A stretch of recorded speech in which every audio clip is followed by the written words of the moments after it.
ઉત્તરાખંડના દહેરાદૂનમાં ફરી વાદળ ફાટતા ભયંકર તબાહી, વાહનો તણાયા અને ઘરો દુકાનોને ભારે નુકસાન. ઘરો દુકાનોને થયું ભયંકર નુકસાન. તબાહીના દ્રશ્યો ફરી દેવભૂમિ ઉત્તરાખંડથી સામે આવ્યા, જ્યાં દહેરાદૂનના સહસ્ત્રધારા વિસ્તારમાં વાદળ ફાટ્યું ને પછી ભૂસ્ખલન થતા ચારે બાજુ તબાહી મચી.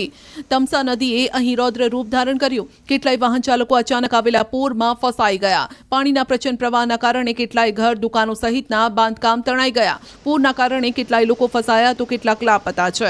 દહેરાદૂનના પૌરાણિક ટપકેશ્વર મહાદેવ મંદિરમાં વરસાદના કારણે ભયંકર જળ પ્રલય આવ્યો તેવું કહેવાઈ રહ્યું છે કે પૂરના કારણે મંદિરની બહાર લગાવવામાં આવેલી શિવજીની પિત્તળની મૂર્તિ તણાઈ ગઈ.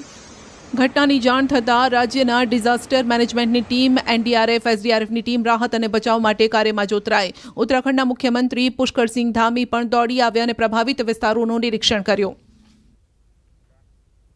ઉત્તરાખંડના ઋષિકેશમાં હાઈવે પર ફરી વળ્યા નદીના પાણી, અનેક વાહનો ફસાઈ ગયા.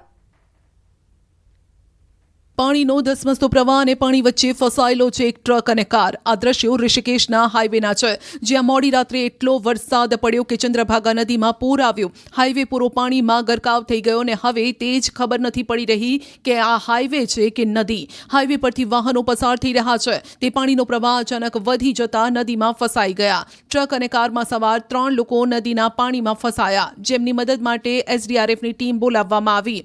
એસડીઆરએફની ટીમે દોરડાની મદદથી 3 લોકોને સુરક્ષિત બહાર કાઢ્યા.